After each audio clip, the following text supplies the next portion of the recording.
Village's Vitality listeners, I've got some good news for you.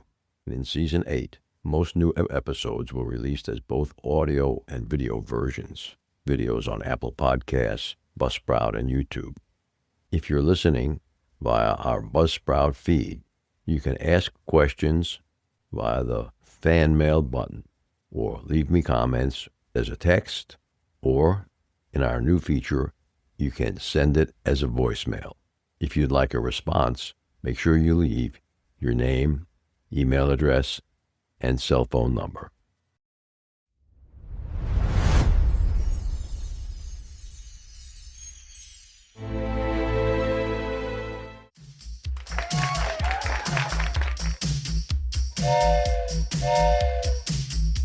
Welcome to Season 8 of Village's Vitality Life, Seniors Life Unscripted.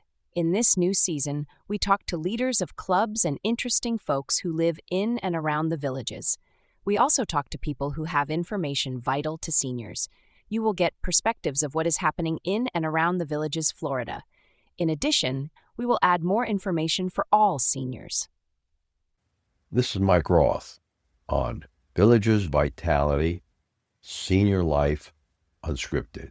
Today I have a very special guest, Dr. Stephen Scionti, a board-certified urologist who specializes in prostate cancer treatment and a founder of the Scionti Prostate Center. He offers comprehensive diagnostic services, including MRI-fusion, targeted prostate biopsy, and MRI-guided targeted focal treatment of prostate cancer. Thanks for joining me, Dr. Scionti. How is prostate cancer diagnosed?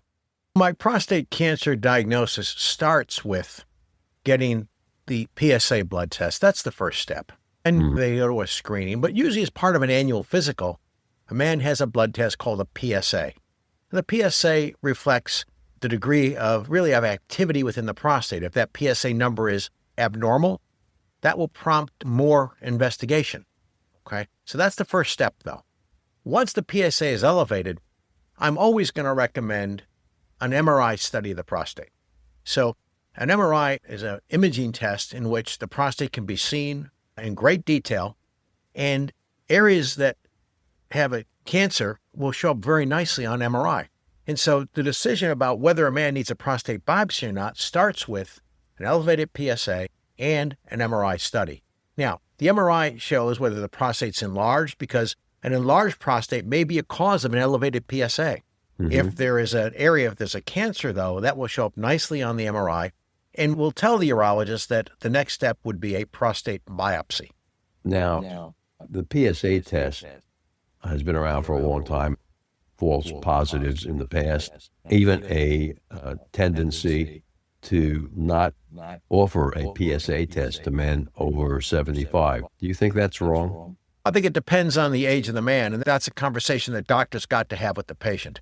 I've got a lot of 75-year-olds they're like 50-year-olds, right? They got 10, 15-year life expectancy and they have prostate cancer, we'd probably want to know about it. On the other hand, we have gentlemen who are 75 who are with a lot of medical problems, and it's probably not as important. But that's a discussion with the doctor. But I don't believe there should not be an age cutoff strictly. It's really a shared decision made between the doctor and the patient. How high of a prostate test number does someone have to have before they should be considered worrisome? The number really depends on prostate size.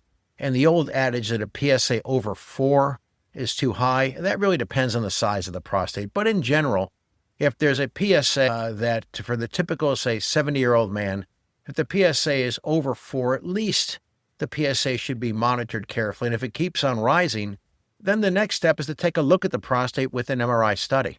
So the days, I think, there's a tendency still for this reflex approach. PSA is elevated, let's just do a biopsy on a patient. I think that's old-fashioned, and I don't think that's correct. Today's technology allows for much better precision diagnostics. By getting that MRI, we can determine whether a man really needs a biopsy or not.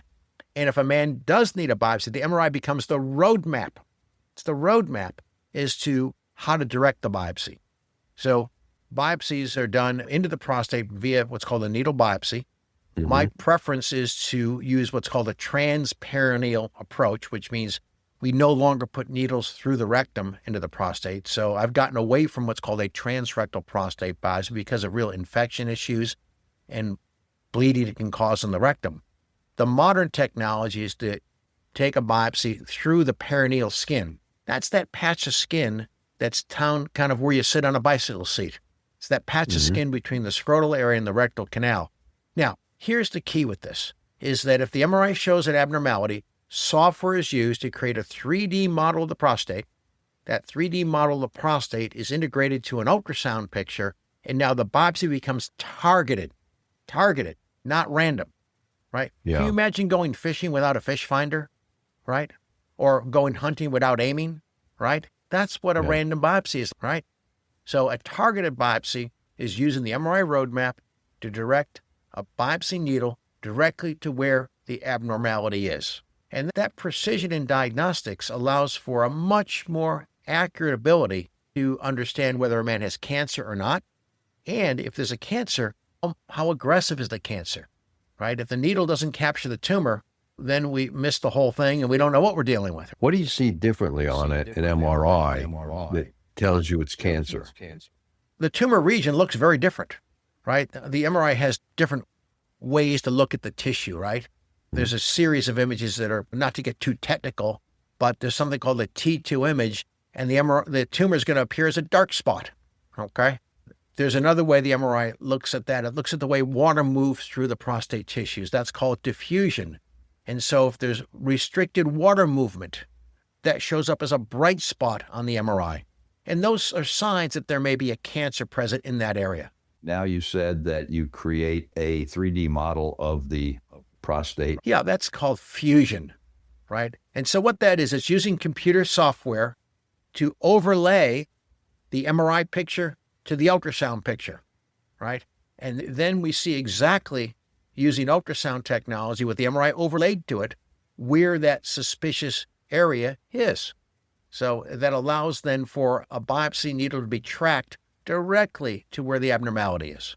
That makes a lot more sense than the random placement of 12 samples. I've been doing targeted biopsies since 2012. I was very much involved in the early phase of that. But I will tell guys out there that be careful, because there's still some urologists that still do the old-fashioned random, non-guided biopsy. So it always helps to ask. When the doctor says you need a biopsy, ask, how are you going to do it? Are you going to use the MRI to guide it? Are you going to use software to help guide that biopsy? But the worst case is you discover some prostate cancer. What are the treatment options today that you recommend for patients? Prostate cancer comes in all sizes and shapes and flavors, right? So you can have these very small, very slow-growing prostate tumors that will probably never be dangerous, right? And that's called a low-risk prostate cancer. If someone's got a low-risk prostate cancer and they're 70 or 75 years old, then they're likely never going to need treatment. So we put those men on a monitoring, or what's called the surveillance process, right?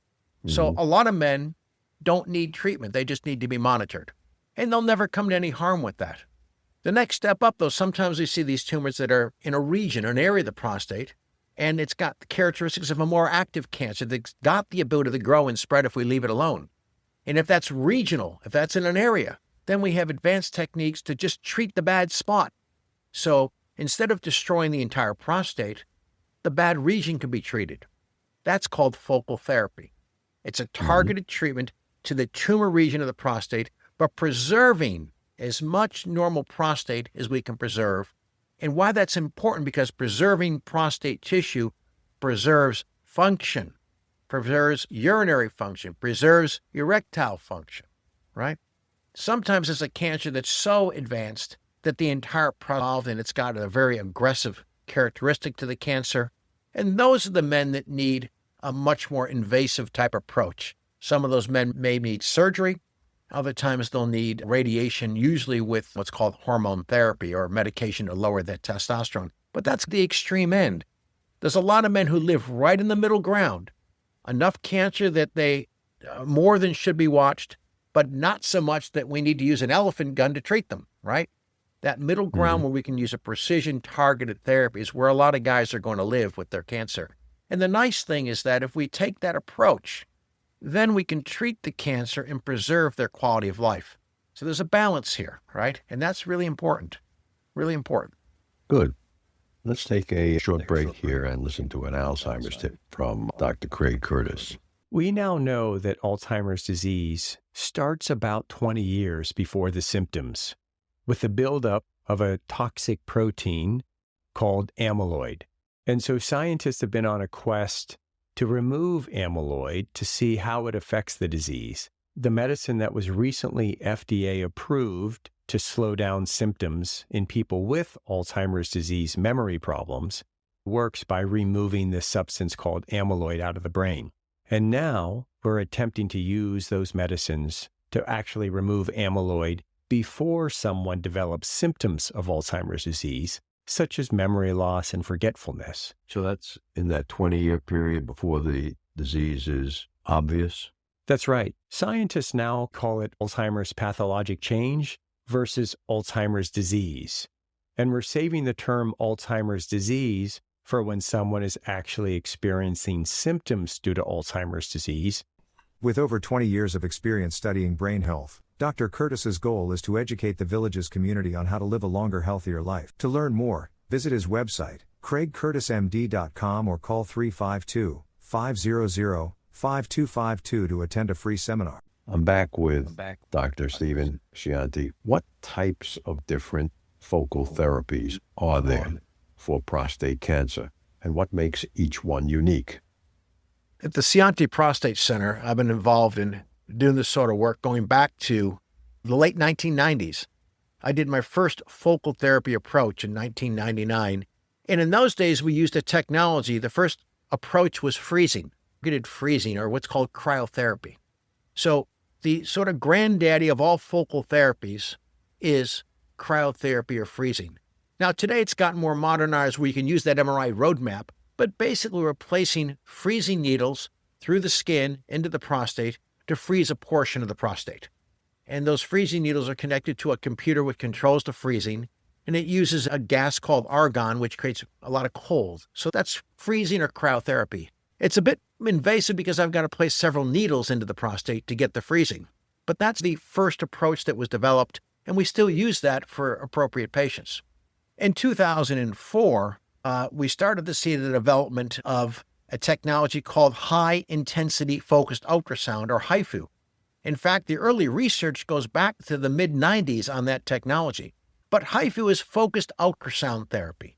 So high-intensity focused ultrasound, and the acronym is HIFU.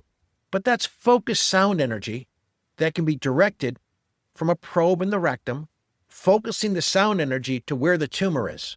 So it's a focused sound treatment. Now, what does the sound do? The sound creates heat. So we're creating a very intense thermal or heat treatment of the tumor region, again, guided by the MRI guidance. So taking that MRI model I talked about for the biopsy, we can take our model and use that to guide the placement of ultrasound energy through the rectum into the tumor region. That's called focal HIFU treatment.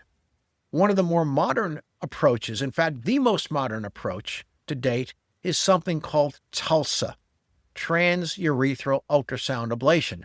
Now, this one's really cool because this is a technology done in the MRI machine, in which the MRI is running continuously, taking continuous pictures of the prostate so we can see the tumor region continuously real time. Now, the TULSA procedure delivers the ultrasound energy through the urinary channels, so it's the center of the prostate out. From the center of the prostate out, the energy comes, and it comes out like a radius, or imagine a wheel, and you've got the hub, and the wheel is the direction that the ultrasound energy goes. And we can sweep that through a radius, through a 10-degree, 20-degree, 30-degree arc, whatever we have to sweep that through to cover the tumor area. But the nice thing about that is it's totally non-invasive. There's no punctures. There's a ultrasound probe in the urinary channel like a catheter, right? The MRI is guiding the treatment. There's a lot of AI and robotics involved, but it's a precision, temperature-guided, MRI-guided treatment.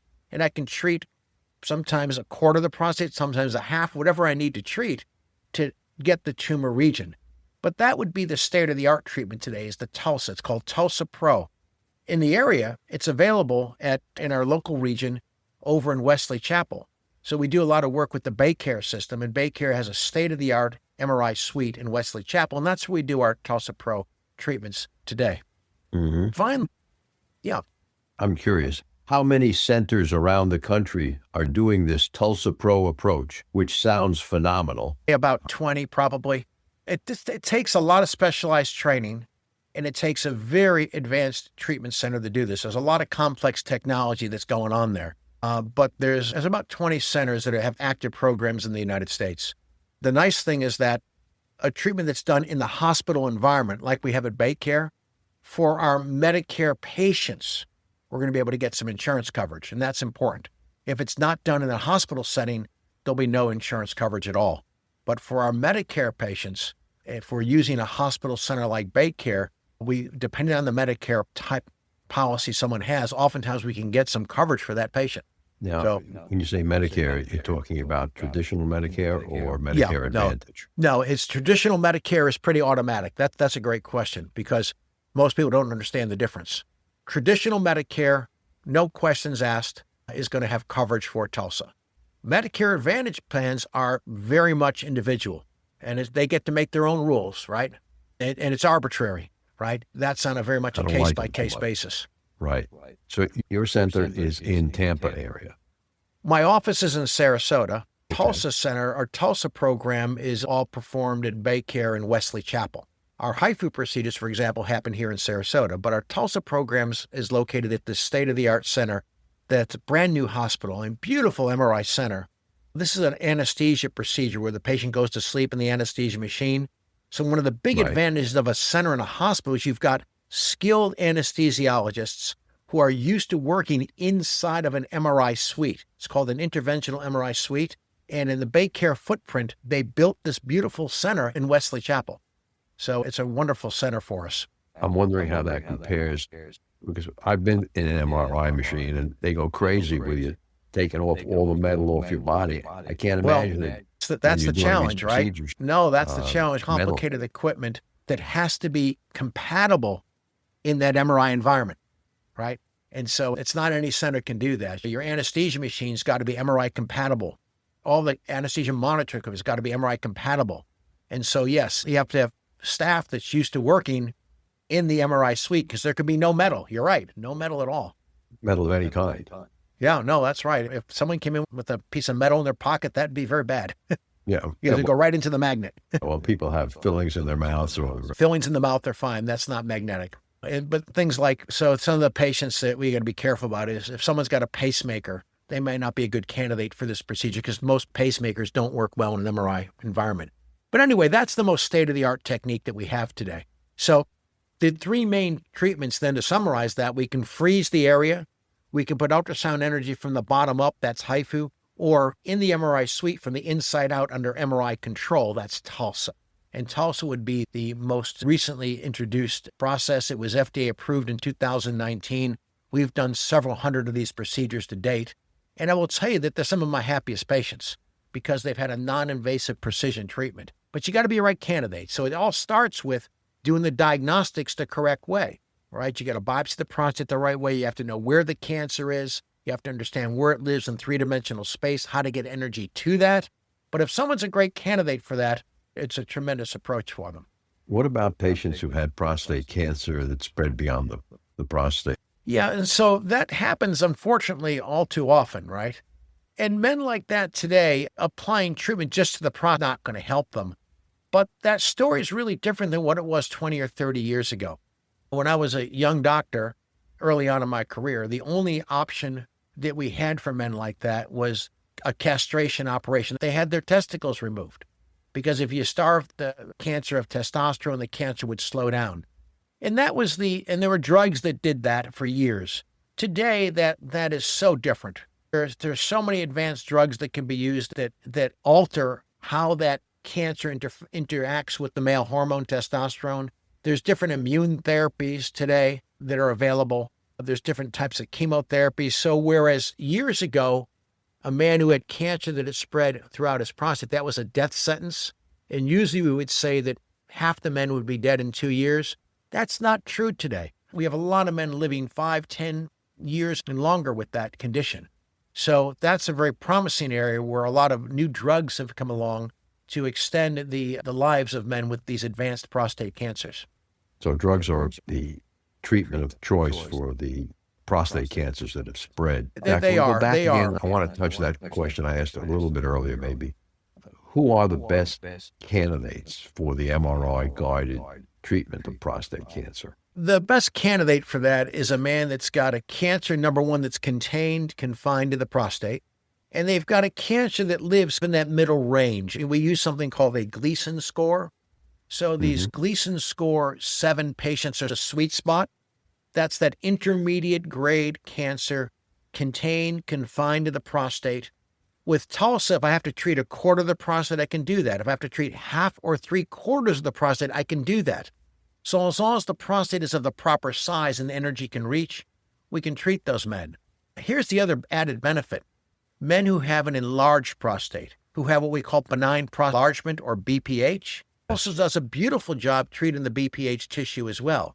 So the man that's got a combination of an enlarged prostate and prostate cancer, the cancer's confined to the prostate, and he's got an intermediate risk, intermediate grade cancer, TULSA is going to be a great option because we can treat both conditions, the enlargement and the cancer, with a single treatment. And again, how long have you been doing this? I did my first TULSA procedure, the first urologist in the United States, by the way, January of 2020, January 2020. We started the program right before COVID, and that first year, 2020, I think we had 66 patients that had TULSA procedure. You know, a lot of patients couldn't see their doctors because of COVID. We were open. We're in Florida, so we were open. We saw patients come from all over the country here to have their cancer treated. But since that time, we've been quite busy with this. I do the TULSA procedures generally about 4 days every month. So I devote 4 days a month to our TULSA program, and our patients come from all over the country. We recently treated a patient that came from Alaska. So we see patients from all over the country here. So I imagine the machine is very specialized, and there aren't very many hospitals around the country that have it. How many patients do you see? Do you see many patients from the Villages area? We see plenty of patients from the Villages area. And we see them for patients come down for biopsies, for these precision biopsies, and with all the different focal therapies. But sure, it's not that far. From the Villages to Sarasota is about a 2-hour drive. So it's not bad. A lot of our patients come, again, they've got to fly in, but our Florida patients, it's easy to see us from the Florida area. So this is a program I've been working on for well over 20 years.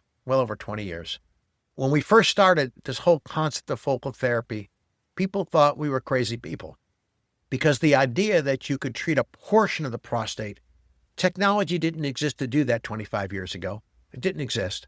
And the idea was cancer is always involved with the entire prostate. The problem is in those days, we didn't have MRI. We didn't have good diagnostics, and we didn't have good technology to be able to deliver treatment to a region. So the only thing we could do 25 years ago was take the prostate out or apply radiation to the entire prostate. But today it's different. The diagnostics are different. The ability to localize the cancer is now there. The ability to deliver energy to a region is there. And that's resulted in a tremendous improvement in quality of life for our prostate cancer patients. So what was very controversial 25 years ago now is becoming very popular.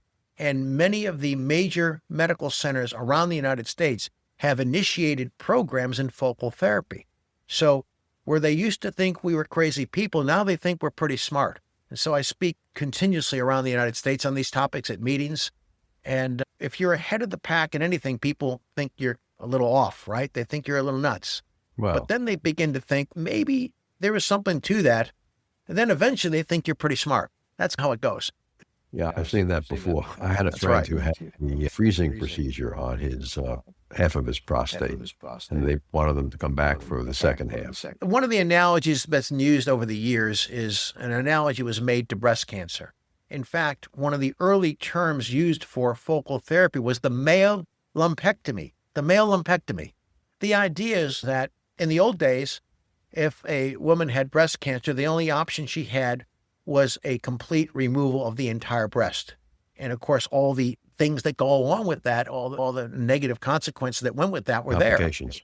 That's right. But as technology improved, there was a realization that if the breast lump could be removed with a safety margin around it, as long as the cancers weren't overly aggressive, women did just as well, and they maintained their normal quality of life. And so the same analogy has been made to prostate cancer. Now, if a few years later, in the other breast, a woman got another lump and they can have another lumpectomy. So the same analogy is there. If we treat a bad area like prostate cancer and maintain function, and we monitor someone periodically with MRI studies, and say 5 years from now, something shows up on the other side of the prostate, we go back and treat that area if it's necessary. But all along, we're maintaining a balance between treating the cancer and maintaining that quality of life. And that's the tightrope that we're always trying to walk. And that's where we got in a lot of trouble years ago with one of the government task force panels saying that prostate cancer is being overtreated. Let's not even bother to diagnose it anymore. So there was a recommendation, if you'll recall, going back about 10 years ago from one of the governmental task force agencies that said, too many PSAs are being done, you're finding too much prostate cancer, overtreating too many patients unnecessarily. The government's, their approach was, let's tell doctors not to do PSAs anymore. So what they did is to use an old saying, they threw out the baby with the bathwater is what they did. The right answer is, let's be smart about who we do a PSA on, and let's be smart about our diagnostics. Let's not treat the people who don't need treatment. That is, do surveillance on the low-risk patients. The patients that need treatment, we can treat focally. Let's treat the bad area. Let's preserve quality of life. And let's reserve those aggressive treatments only for the men that truly need it. Right? So that's the more enlightened approach, I think. And that's where I think the world has come to. I think that is more enlightened, Dr. Scionti, to find out more or set up an appointment. How do they do that? Our website's been up and running for well over 10 years now. It's Scionti Prostate Center, Scionti, S-C-I-O-N-T-I, SciontiProstateCenter.com. That's the best way to find us. We have a lot of videos on YouTube explaining a lot of this stuff, but people find us from word of mouth. That's probably the most common way, but we're really easy to find on the web. And we have a way where a patient can fill out an inquiry form and our staff gets back with them really within the hour and gets right back with folks. And they get me records, I review records, and we review patients' cases to see if they're candidates. If they are, then we take the next step and get them in to see me. We do an initial review on anyone that's interested with prostate cancer. Thanks, Dr. Scionti. And I'm sure you'll be hearing from some of our listeners. Thank you. I enjoyed the opportunity. Remember, our next episode will be released next Friday at 9 a.m. Should you want to become a major supporter of the show or have questions, please contact us at mike@rothvoice.com. This is a shout-out for supporters Tweet Coleman, Ed Williams, Duane Romick, Paul Sorgan, and Dr. Craig Curtis at K2 in the Villages. We will be hearing more from Dr. Curtis with short Alzheimer's tips each week. If you know someone who should be on the show, contact us at mike@rothvoice.com. The way our show grows is with your help. Text your friends about this show if you enjoyed listening. Use the fan mail button on our homepage, villagesvitality.life, to leave comments. Be sure to include your name, email, and phone number. We thank everyone for listening. The content of the show is copyrighted by Roth Voice 2026, all rights reserved.